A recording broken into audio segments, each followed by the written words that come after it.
नमस्कार, welcome to the Clara classes. मैं आशीष त्रिवेदी।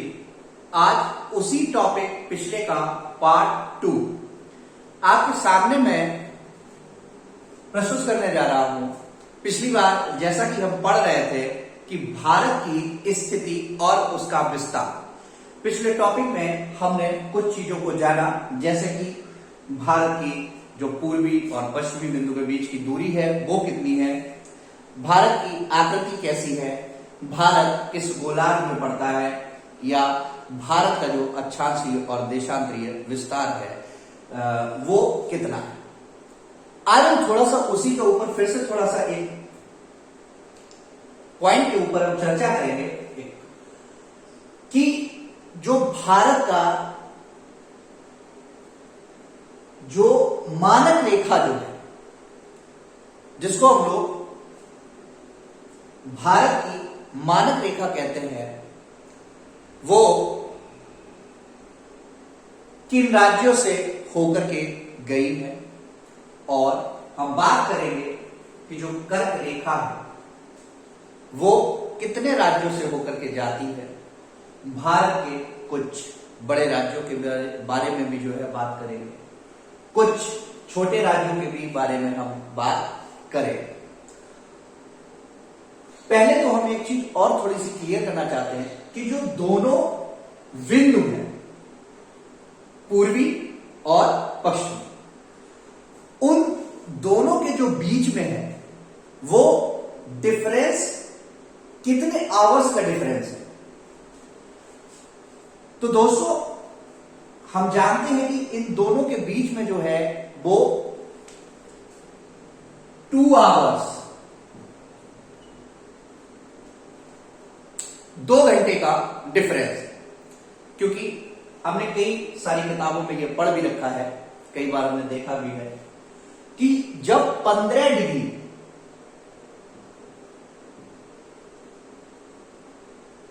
जो 15 डिग्री है वो कितना होता है, 1 आवर, 1 घंटे के बराबर होता है 15 डिग्री। अगर हम इसको इस तरीके से नहीं लेते तो हमको 2 मानक समय चाहिए होते हैं भारत के लिए, पूर्वोत्तर के लिए अलग और पश्चिमी के लिए अलग। तो इसके बीच का जो रास्ता है जो निकाला गया वो भारत के बिल्कुल बीचों बीच से, मतलब 1 घंटा इधर और 1 घंटा इधर, 1 घंटा पूरब की साइड में और 1 घंटा पश्चिमी की साइड में। वैसे अगर हम बात करें तो दोनों के बीच में लगभग जो है 30 डिग्री का ही अंतर डिफरेंस आता है। तो जैसा कि हम आपको पहले भी बता चुके हैं कि 15 डिग्री बराबर जो होता है वो लगभग 1 घंटा होता है। हमारा जो टाइम रहता है वो जीएमटी या ग्रीनविच लाइन से कितना आगे रहता है।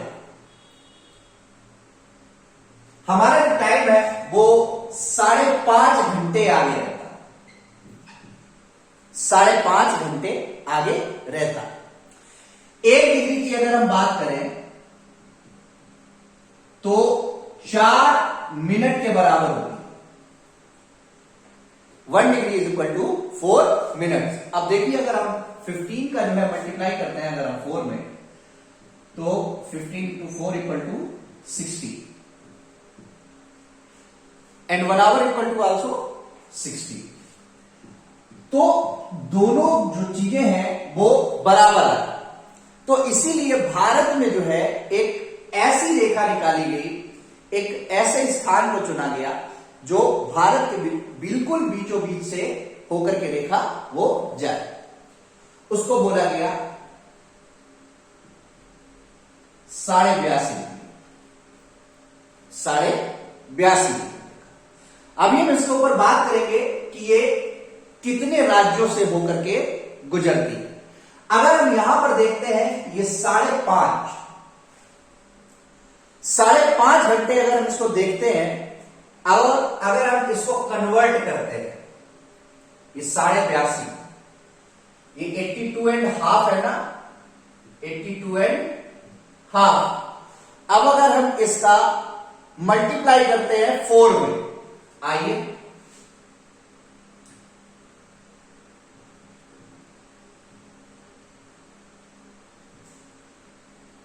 328 एंड प्लस हाफ, 4 का half 2 equal to 330 minutes. 330 minutes अगर हम इसको आवर में कन्वर्ट करेंगे तो हमको ये मिल जाएगा। अगर हम इसको आवर्स में कन्वर्ट करेंगे तो हमको ये 5.5 घंटे जो है मिल जाएगा। क्योंकि जीएमटी जो लाइन है, जो ग्रीनविच लाइन है, जिसको हम लोग प्राइम मेरिडियन भी बोलते हैं, उससे अगर हम बात करें तो भारत का जो समय है वो 5.5 घंटे आगे रहेगा। उसी के हिसाब से जो है भारत के बिल्कुल बीचों बीच से 82.5 डिग्री जो रेखा है उसको गुजारा गया। इसी वजह से भारत में क्या है, केवल एक मानक समय है, जिसको हम लोग यहां से इलाहाबाद के पास में एक जगह है नैनी, वहां से हम लोग इसको कैलकुलेट करते हैं या अपना जो है टाइम से करते हैं। आइए अब हम देखते हैं।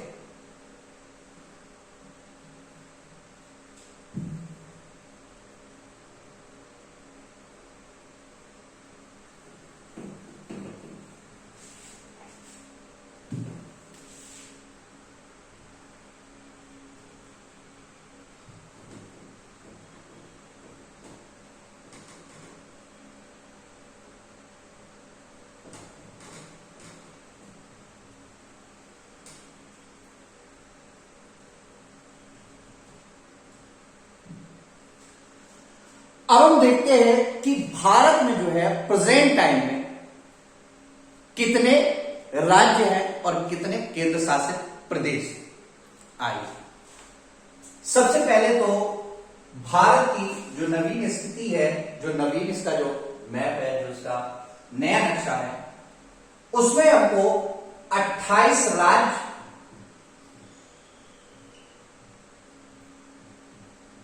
और 8 केंद्र शासित प्रदेश,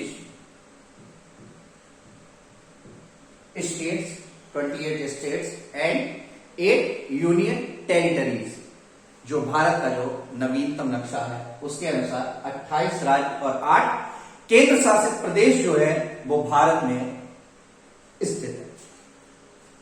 लेकिन अगर हम वहीं पर बात करते हैं क्षेत्रफल के अनुसार, कि क्षेत्रफल के अनुसार भारत में कौन सा राज्य सबसे बड़ा है, अगर हम बात करते हैं कि क्षेत्रफल के अनुसार कौन सा राज्य जो है वो सबसे बड़ा है, सबसे पहले बात आती है कि राजस्थान जो है वो क्षेत्रफल के मुताबिक सबसे बड़ा है। राजस्थान। अब उसके बाद में अगर हम बात करते हैं कि दूसरा जो है वो बड़ा क्षेत्र कौन सा है, तो वो दूसरा बड़ा क्षेत्र है राजस्थान की सीमा से सटा हुआ हमारा मध्य प्रदेश। बात करते हैं मध्य प्रदेश की। सबसे पहला जो है वो है राजस्थान, दूसरा है मध्य प्रदेश, और तीसरे नंबर की जो स्थिति आती है वो आप एक क्षेत्र जानते होंगे, महाराष्ट्र। महाराष्ट्र जो है वो तीसरे नंबर का बड़ा क्षेत्र है। अगर हम बात करें चौथे नंबर के क्षेत्र की, तो कौन सा आएगा हमारा जो उत्तर प्रदेश क्षेत्र है। उत्तर प्रदेश जो है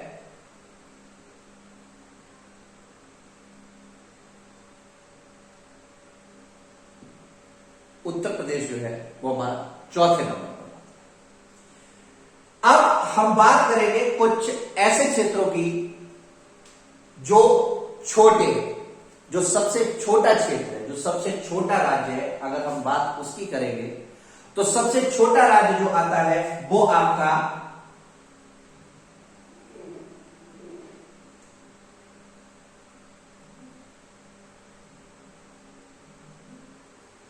गोवा। अगर हम बात करते हैं, आप देखिए यहां पे जो ये क्षेत्र है गोवा, वो सबसे छोटा राज्य है। उसके बाद में अगर हम बात करेंगे तो सिक्किम, उसके बाद में अगर हम बात करते हैं तो सिक्किम की बात करेंगे। सिक्किम जो है दूसरा छोटा राज्य। तीसरा अगर हम बात करते हैं तो त्रिपुरा,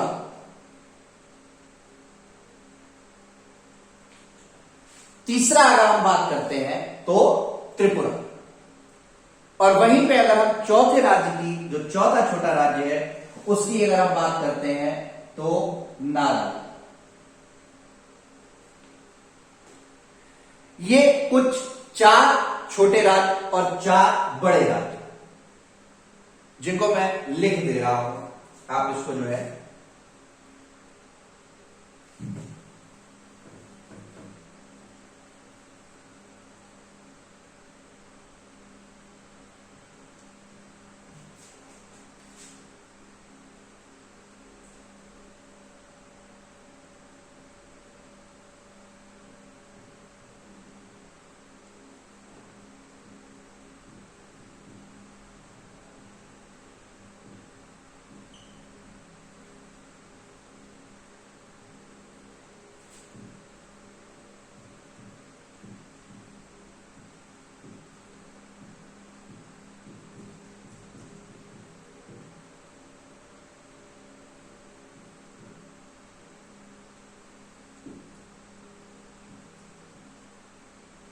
चौथा जो है वो उत्तर प्रदेश। अब हम अगर बात करते हैं छोटे राज्यों की, तो मैं भी वो नीचे की तरफ में नोट डाउन कर दे रहा हूं।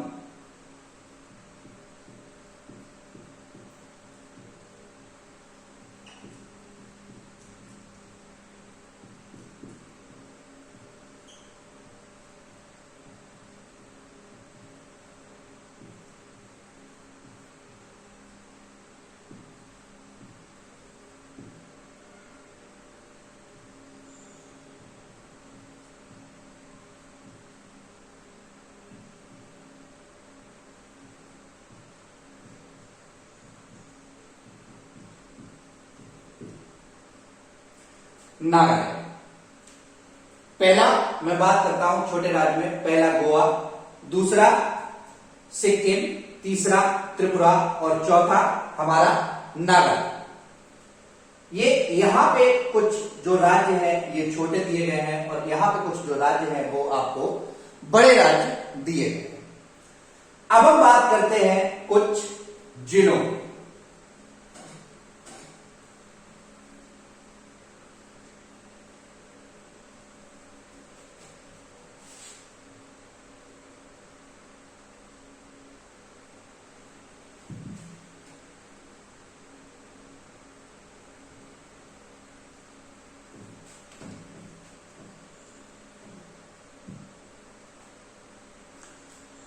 बात करते हैं हम सबसे बड़े जिले।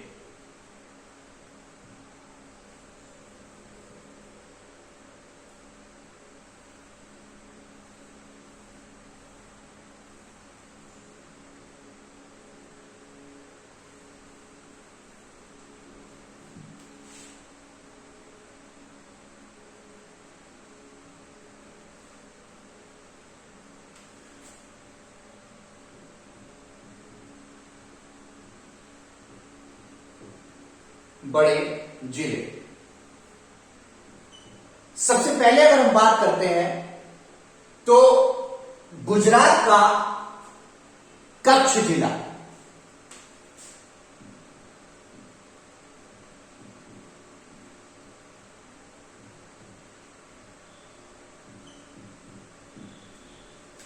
सबसे बड़े जिले में गुजरात का कच्छ जिला। दूसरे नंबर पे लेह, तीसरे नंबर पे जैसलमेर और चौथे नंबर पे बाड़मेर। ये भारत के अंदर कुछ ऐसे जिले हैं जो कि बड़े हैं। सबसे पहले अगर हम बात करते हैं तो गुजरात के अंदर में एक जिला है कच्छ, और दूसरा लेह, तीसरा जैसलमेर और चौथा बाढ़। अब सबसे छोटे जिले की अगर हम बात करें, सबसे छोटे जिले की, तो वह जो है वो है माहे। माहे जिला जो है वो भारत के अंदर सबसे छोटा जिला है, सबसे छोटा जिला।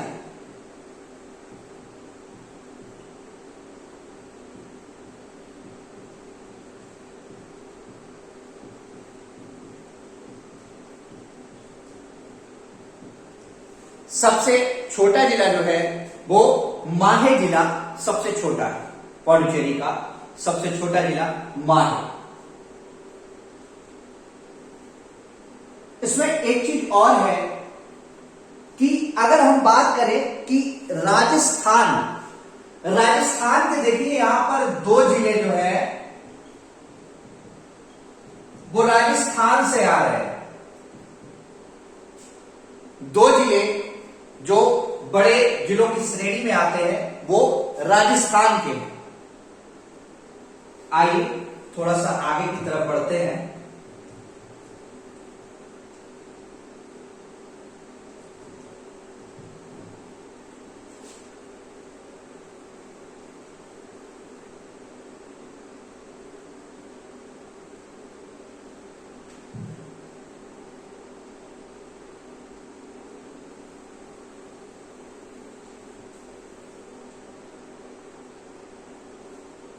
देखिए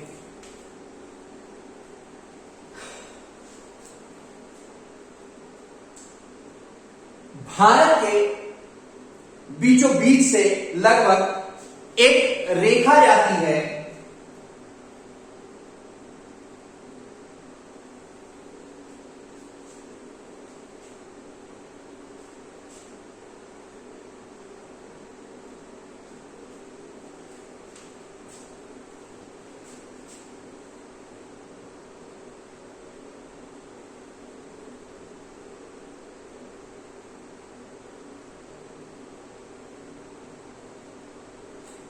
जिसको हम लोग कहते हैं कर्क रेखा।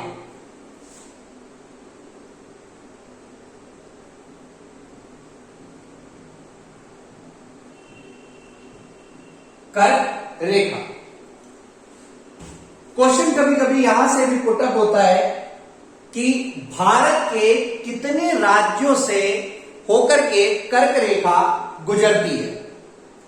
भारत के कितने राज्यों से जो है कर्क रेखा गुजरती है। तो अगर आपको मालूम है तो बहुत ही अच्छा है, और अगर नहीं मालूम है तो मैं यहां पे थोड़ा सा बताना चाहूंगा कि भारत के टोटली 8 राज्य ऐसे हैं जिनसे होकर के कर्क रेखा गुजरती है। कर्क रेखा जो है वो भारत के 8 राज्यों से होकर के गुजरती है।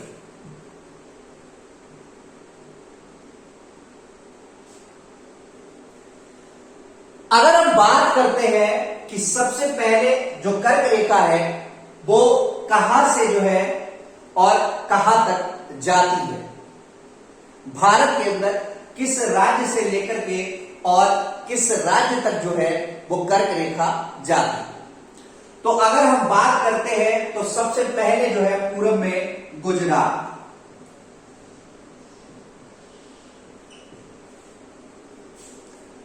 गुजरात जो है वो बिल्कुल पश्चिम में गुजरात से, और यहां पे अगर हम बात करें पूरब में, पूरब की अगर हम बात करते हैं तो मिजोरम,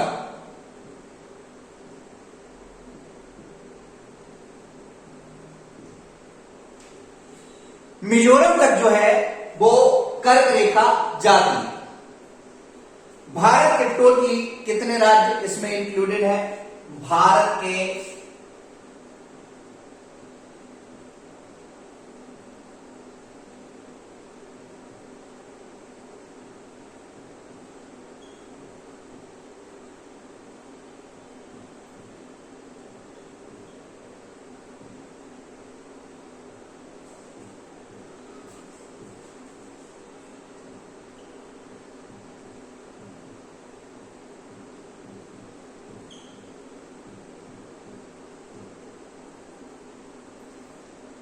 भारत के 8 राज्यों से होकर के जो है कर्क रेखा गुजरती है। सबसे पहले तो आपका जो राज्य है वो हो गया गुजरात। अब दूसरा राज्य कौन सा है जिससे कि कर्क रेखा होकर के गुजरती है? मैं यहां पे कुछ नाम लिखना चाहूंगा।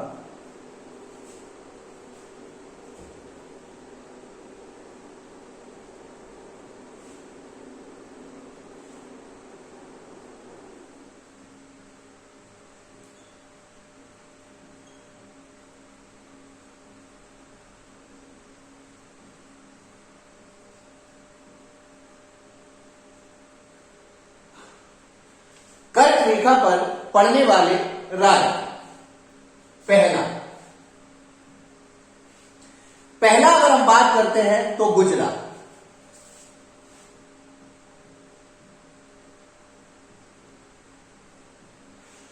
दूसरे राज्य की अगर हम बात करते हैं कि वह दूसरा राज्य ऐसा कौन सा है जिससे कि गुजरात के बाद में जो है कर्क रेखा गुजरती है, तो उसके बाद में जो है वो राजस्थान।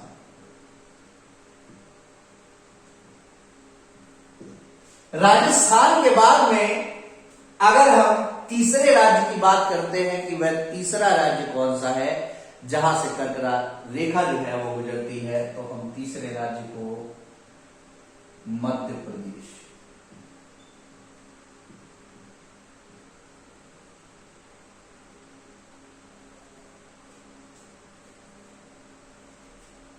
चौथा अगर हम राज्य बात करें तो वह जो है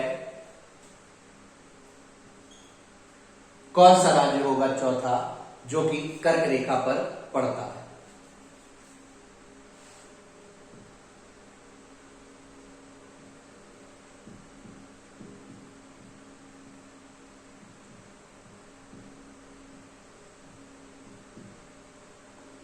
छत्तीसगढ़। छत्तीसगढ़ वह चौथा राज्य है जहां से कर्क रेखा जो है वो गुजरती है। अब हम पांचवें की अगर हम बात करते हैं तो पांचवा राज्य वह कौन सा है जहां से कर्क रेखा जो है वो गुजरती है?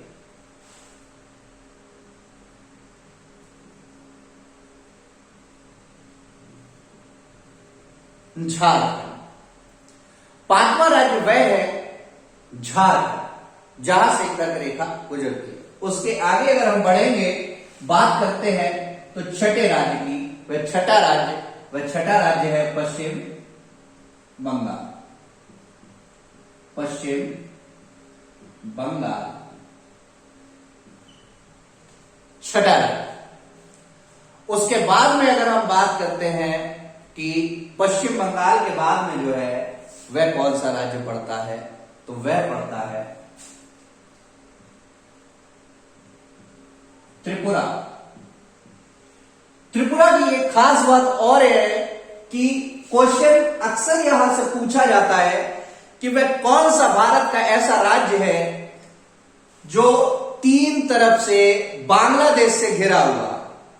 अक्सर यह क्वेश्चन पूछा जाता है कि भारत का वह कौन सा ऐसा राज्य है जो 3 तरफ से बांग्लादेश से घिरा हुआ है, तो वह राज्य आपका त्रिपुरा ही ऐसा है। यहां पे उसकी स्थिति है, ये रहा आपका त्रिपुरा, और यहां पे जो पोर्शन है वो आपका बांग्लादेश है। जो बांग्लादेश से ने जो है वो तीनों तरफ से त्रिपुरा को घेर रखा, आखिर उसका नाम भी है त्रिपुरा, तो 3 वो शो भी करता है कि मैं 3 तरफ से जो हूं घिरा हुआ हूं बांग्लादेश से त्रिपुरा।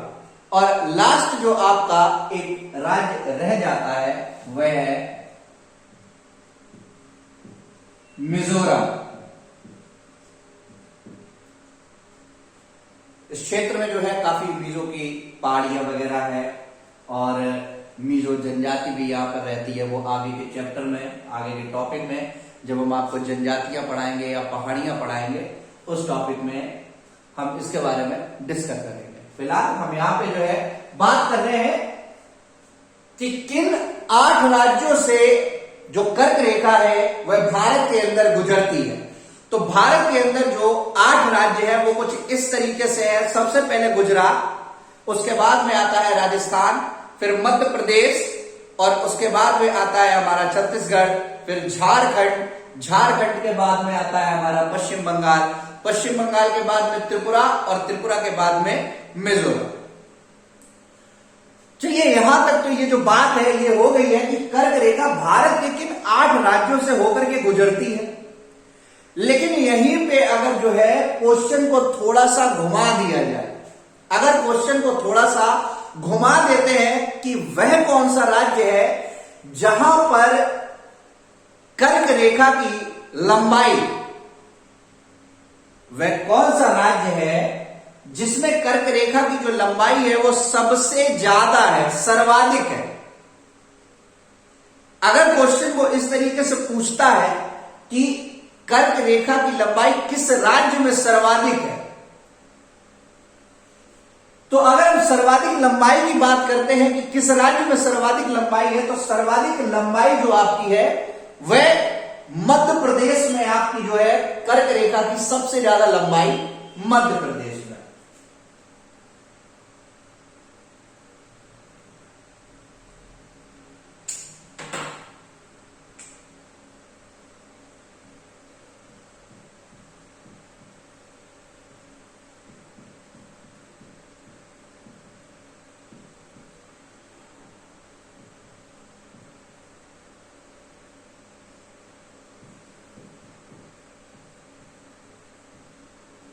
कर्क रेखा की सबसे ज्यादा जो लंबाई है वो किस प्रदेश में है, वह है मध्य प्रदेश।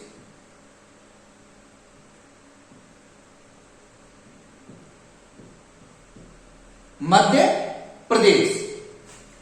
ये तो बात हो गई कि कर्क रेखा की जो सर्वाधिक जो लंबाई है वह किस राज्य में। अब अगर हम इसी जगह पर क्वेश्चन को थोड़ा सा फिर से घुमाते हैं, क्वेश्चन को थोड़ा सा फिर से जो है चेंज करते हैं कि भारत का वह ऐसा कौन सा राज्य है जहां पर कर्क रेखा की लंबाई सबसे कम है। थोड़ा ध्यान से सुनिएगा कि वह ऐसा कौन सा राज्य है जहां पर कर्क रेखा की लंबाई सबसे कम है। तो आपको मालूम है कि भारत की जो कर्क रेखा है भारत से जो गुजरती है वो कितने राज्यों से होकर के गुजरती है, वो 8 राज्यों से होकर के गुजरती है। कौन कौन से हैं वो नेम आपके जो है नाम ऊपर दिए गए हैं। आप ऐसे पता लगा सकते हैं कि वह कौन कौन से राज्य हैं जिनसे कि कर्क रेखा जो है वो गुजरती है। आपसे दोबारा क्वेश्चन किया गया कि वह ऐसा कौन सा राज्य है जिसमें कर्क रेखा की लंबाई जो है वो सबसे ज्यादा पड़ती है।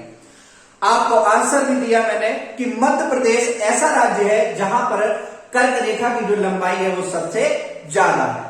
लेकिन यहीं पर अब क्वेश्चन को थोड़ा सा फिर से घुमा दिया है, क्वेश्चन को थोड़ा सा चेंज किया है कि यहां पर पूछा गया है कि वह ऐसा कौन सा राज्य है जहां पर कर्क रेखा की लंबाई सबसे कम है।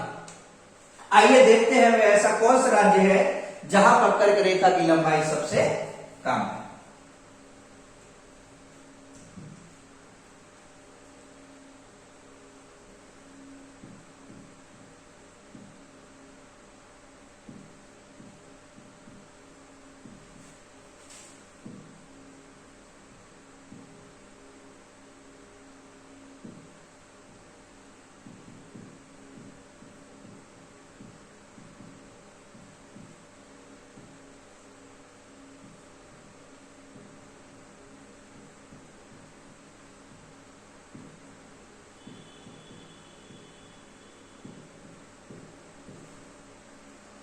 तो हम बात करें तो देखते हैं कि यहां पर जो है सबसे ज्यादा लंबाई की बात हम कर चुके हैं। अब बात करेंगे कि सबसे कम लंबाई किस राज्य में है।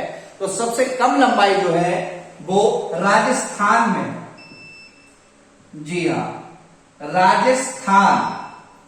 राजस्थान ही वह ऐसा क्षेत्र है जिसके दक्षिण जिले से होकर के, दक्षिणतम जो उसका जिला है राजस्थान का, वहां से होकर के जो है वो कर्क रेखा गुजरती है। आज हमने थोड़ा सा इस टॉपिक पे भी नजर डाली है, थोड़ा सा इस टॉपिक को भी समझा है। आई होप कि आप लोगों को ये टॉपिक भी थोड़ा सा समझ में आया होगा। अब हम अपने नेक्स्ट वीडियो में जो है बात करेंगे भारत की मानक रेखा के बारे में। भारत की जो बाउंड्री लाइन है वहां से कौन कौन से देश जो है लगते हैं,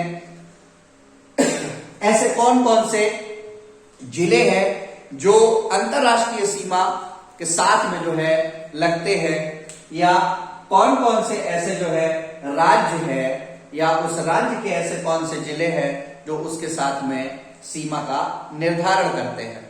आई होप कि आप लोगों को यह वीडियो भी अच्छा लगा होगा। इसको ज्यादा से ज्यादा प्यार दीजिए, लाइक कीजिए, सब्सक्राइब कीजिए चैनल को। क्लेरा क्लासेस के नाम से चैनल है, उसको आप सब्सक्राइब भी कर सकते हैं, और वीडियो को जितना से ज्यादा हो सके लाइक कीजिए और शेयर कीजिए।